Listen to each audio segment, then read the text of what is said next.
Dear plus one commerce students, good morning. We shall continue the chapter 24 retailing. Under the fixed shop large retailers, we shall discuss the chain stores or multiple shops. Today our topic is chain stores or multiple shops. மடங்கு கடைகள் அப்படின்னு தமிழில் சொல்லுவோம். நிலையிட பேரளவு சில்லறை விற்பனை நிலையங்களில் மடங்கு கடைகள் பற்றி பார்க்க இருக்கிறோம். A number of identical retail shops with similar appearance normally deal in a standardized and branded consumer products established in different localities owned and operated by manufacturers or intermediaries are called chain stores or multiple shops. In USA, these are known as chain stores, but these are popular as multiple shops in Europe. They deal only in particular line of product and specialize in the same. Many of such shops are in India. For example, Bata. தயாரிப்பாளர்கள் அல்லது இடைநிலையர்கள் தங்களோட நிர்வாகத்தின் கீழே பல்வேறு இடங்களில் கடைகளை அமைச்சு ஒரே மாதிரியான தோற்றமுடைய கடைகளை அமைச்சு ஒரே மாதிரியான தரமான பொருள்களை விற்பனை செய்வதற்காக தோற்றுவிக்கப்படும் கடைகளுக்கு பேர் சில்லறை கடைகளுக்கு பேர் மடங்கு கடைகள்னு சொல்கிறோம். தயாரிப்பாளர் அல்லது இடைநிலையர்கள் தங்களோட நிர்வாகத்தின் கீழே பல ஊர்களில் தஞ்சாவூரில் ஒன்று, திருச்சியில் ஒன்று, திருச்சிற்றம்பலத்தில் ஒன்று, பட்டுக்கோட்டையில் ஒன்று, இது மாதிரி பல்வேறு இடங்களில் கடைகளை திறந்து சில்லறை வியாபாரத்தை செய்வதற்காக தொடங்குவாங்க. அந்த நிறுவனங்களில் ஒரே மாதிரியான தரமான பொருள்களை விற்பனை செய்வார்கள். அந்த கடைகளுக்கு பேர் தான் மடங்கு கடைகள்னு சொல்கிறோம். அமெரிக்காவில் இதை தொடர் பண்டகசாலை அப்படின்னு சொல்கிறாங்க. ஐரோப்பாவில் இந்த கடைகளை மடங்கு கடைகள் அப்படின்னு அழைக்கிறாங்க. பெரும்பாலும் மடங்கு கடைகளில் ஒரே வகை பொருள்கள் மட்டுமே விற்பனை செய்யப்படும். இதுக்கு சிறந்த ஒரு எடுத்துக்காட்டு பேட்டா ஷூ மார்ட், பாட்டா காலனிகளை விற்கக்கூடிய கடைகள். Now let us discuss the features of multiple shops. Location, nature of product, centralized management, fixed price, role of sales personnel. Okay, we will discuss them one by one. Features of multiple shops. Location, அமைவிடம். These shops are located in fairly populous localities where sufficient number of customers can be approached. பெரும்பாலும் இந்த பல்கிளை கடைகள் மடங்கு கடைகள் அப்படிங்கிறது மக்கள் நெருக்கம் மிகுந்த இடங்களில் அமைக்கப்பட்டிருக்கும். மக்கள் எளிதாக பொருள்களை வாங்கி செல்கிற மாதிரி மக்கள் குடியிருப்புகள், மக்கள் வசிக்கும் இடங்கள் அதிகமாக இருக்கக்கூடிய பகுதிகளில் இந்த மடங்கு கடைகள் அமைக்கப்பட்டிருக்கும்.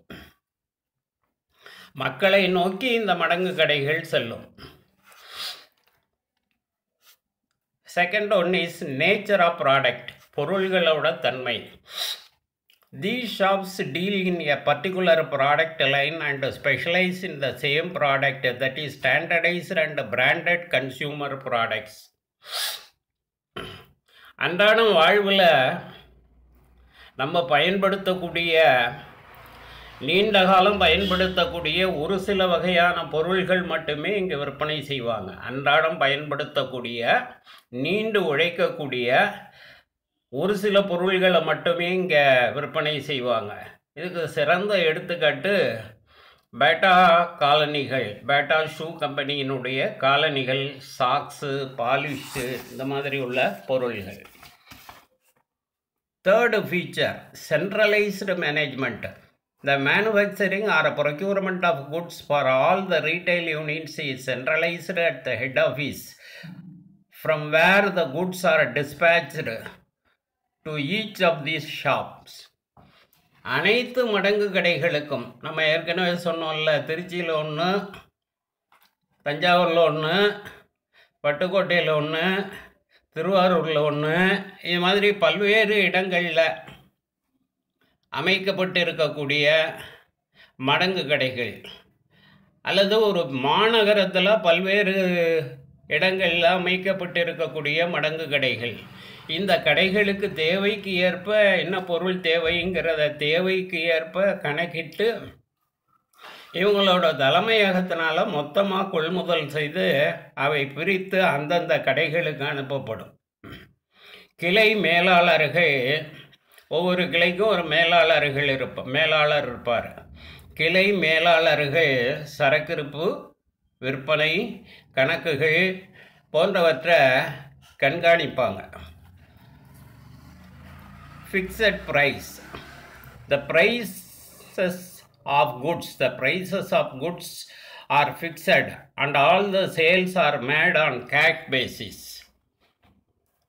எல்லா கடையிலையுமே பொருள்களோட விலை ஒரே விலையாக இருக்கும். விலையில் மாற்றம் இருக்காது. கடைக்கு கடை விலையில் மாற்றம் இருக்காது. பெரும்பாலும் இந்த மடங்கு கடைகளில் ரொக்கத்திற்கு மட்டும்தான் விற்கப்படும். ரொக்க விற்பனை மட்டுமே இங்கே செய்யப்படும். Role of sales personnel. The salespersons play an active role in helping the consumers to complete their shopping. That is, in the selection and the choice of their goods as per the taste.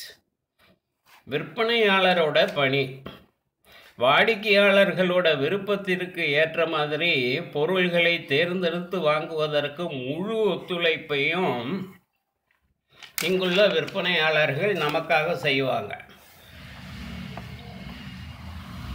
Next we shall discuss the advantages of multiple shops. Advantages: economies of a large scale, elimination of middlemen,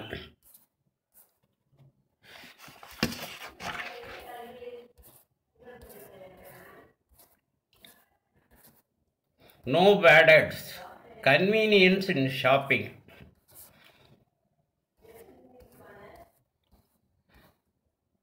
First advantage, economies of large scale. Multiple shops are owned and operated by manufacturers or intermediaries. Centralized and bulk buying results in lower cost. மடங்கு கடைகள் அனைத்துமே தயாரிப்பாளர் அல்லது மொத்த வியாபாரிகளினுடைய சொந்த கடைகளாக இருக்கும். தயாரிப்பாளரோ அல்லது மொத்த வியாபாரியோ அவங்களே பல ஊர்களில் ஒரே மாதிரியான கடைகளை அமைப்பாங்க. அதை தான் நம்ம மடங்கு கடைகள்னு சொல்கிறோம். இந்த மடங்கு கடைகளில் தலைமையகத்தின் மூலமாக பேரளவில் கொள்முதல் செய்யப்படுறதுனால விலை குறைவாக இருக்கும். Elimination of middleman. Goods are sold in multiple shops at relatively lower prices. By selling directly to the consumers, it is able to eliminate the unnecessary middleman. மடங்கு கடைகளில் நேரடியாக நுகர்வோருக்கு விற்கப்படுகிறது. தயாரிப்பாளரோட சொந்த கடைகளாக இருக்கும் அல்லது மொத்த வியாபாரியினுடைய சொந்த கடைகளாக இருக்கும். பேரளவில் பொருள்கள் கொள்முதல் செய்யப்பட்டு இடைநிலையர்கள் இல்லாமல் அவங்களே அந்த கடைகள் மூலமாக நுகர்வோருக்கு நேரடியாக விற்பனை செய்கிறாங்க. ஆகவே பொருள்களோட விலை குறைவாக இருக்கும். பொருளினுடைய தரமும் நன்றாக இருக்கும். உயர்ந்த தரமுடைய பொருள்களாக இருக்கும். Next advantage, no bad debts. வராக்கடன் இல்லை. All the sales are made in these shops on cash basis only. So no bad debts will arise and no reduction of working capital. பொருட்கள் ரொக்கத்திற்கே விற்கப்படுகிற ரொக்க விற்பனை மட்டுமே இங்கே அனுமதிக்கப்படுகிறது. அதனால் வராக்கடன் ஏற்படுவதற்கு வாய்ப்பே இல்லை. நடைமுறை முதல் குறையிறதுக்கும் வாய்ப்பு இல்லை, கேபிட்டல் குறையிறதுக்கும் வாய்ப்பு இல்லை. கன்வீனியன்ஸ் இன் ஷாப்பிங், வாங்குமிட வசதி. Shops are located in all the important areas. Therefore, customers are not required to travel long distance for making purchases. நகரோட முக்கியமான இடங்களில் கடைகள் அமைக்கப்படும். வாடிக்கையாளர் நீண்ட தூரம் பயணித்து பொருள்களை வாங்குவதற்கு தேவையில்லை. அவரோட வீட்டுக்கு அருகாமையிலேயே உள்ள நகரத்தில் வீட்டுக்கு அருகாமையில் உள்ள பகுதிகளிலேயே இந்த மடங்கு கடைகள் இருக்கிறதுனால அப்புறம் இந்த கடையுடனுடைய தோற்றம் ஒரே மாதிரியாக இருக்கிறதுனாலையும் எளிதாக அதை கண்டுபிடிச்சி பொருள்களை தேர்ந்தெடுத்து வாங்குவதற்கு எளிதாக இருக்கும். பப்ளிக் கான்ஃபிடன்ஸ், நம்பகத்தன்மை.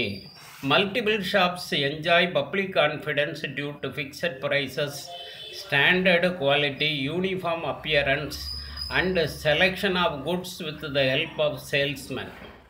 பொருட்களோட விலை மற்றும் தரம், விற்பனையாளரோட உதவி, இதெல்லாம் மடங்கு கடைகளில் மீது நற்பெயரை ஏற்படுத்தி தருகிறது. வாடிக்கையாளர்கள், நுகர்வோர்கள் மத்தியில் அவங்களோட மனசில் இந்த மடங்கு கடைகள் நற்பெயர் பெறுவதற்கு காரணமாக இருக்கிறது. Then we shall see the limitations. In your book bag also there is a short answer question. Explain the demerits of multiple shops. Explain the demerits of multiple shops. Limited variety, absence of services, lack of personal touch, inflexibility. The first limitation is limited variety. Multiple shops deal only in limited range of products. மடங்கு கடைகளில் குறிப்பிட்ட சில வகை பொருள்கள் மட்டுமே விற்பனை செய்யப்படுகிறது. வாடிக்கையாளர்கள் அதை மட்டும் வந்தால் வாங்க முடியும், என்ன விற்கிறாங்களோ அதை தான் வாங்க முடியும். உதாரணத்துக்கு பேட்டா ஷூ மார்ட் போனோம்னா ஷூவோ, செப்பலோ, பாலிஷோ, சாக்ஸோ அந்த வெரைட்டியை தான் நம்ம வாங்க முடியும், வேறு எந்த பொருளும் அங்கே கிடைக்காது. ஆப்சன்ஸ் ஆஃப் சர்வீசஸ், வசதிகள் இல்லாமை. Customers to not get credit, home delivery and other facilities. இந்த கடைகளில் வாடிக்கையாளர் எதிர்பார்க்கக்கூடிய கடன் விற்பனை, வீட்டு விநியோகம், டோர் டெலிவரி, ஓய்வறை, விளையாடும் இடங்கள் போன்ற வசதிகள் கிடையாது. துறைவாரி பண்டகசாலை மாதிரி வசதிகள்லாம் கிடையாது, நேராக போய் பொருளை வாங்கிட்டு போயிட வேண்டியதுதான். லேக் ஆஃப் பர்சனல் டச், நேரடி தொடர்பு இன்மை. The owner loses the direct personal contact with the customers. The paid staffs do not take personal interest in each and every customer. உரிமையாளர் வாடிக்கையாளர்கிட்ட நேரடியான தொடர்பு கொள்ள வாய்ப்பில்லை. ஊழியர்கள் ஒவ்வொருத்தரும் வாடிக்கையாளர்கிட்ட ஊக்கத்தோடு பணியாற்றுவதற்கு வாய்ப்பு குறைவு. Inflexibility, all the branches centrally controlled and uniform policies are adopted for the shops. மடங்கு கடைகள் மைய கட்டுப்பாட்டின் அடிப்படையில் செயல்படுது. நெறிமுறைகள், நடைமுறைகள் அனைத்தும் கிளை கடைகளையும் தவறாது கடைபிடிக்கப்பட வேண்டும். ஆகவே நெகிழ்வுத்தன்மை அற்றதாக இது இருக்கும். Okay students, thank you.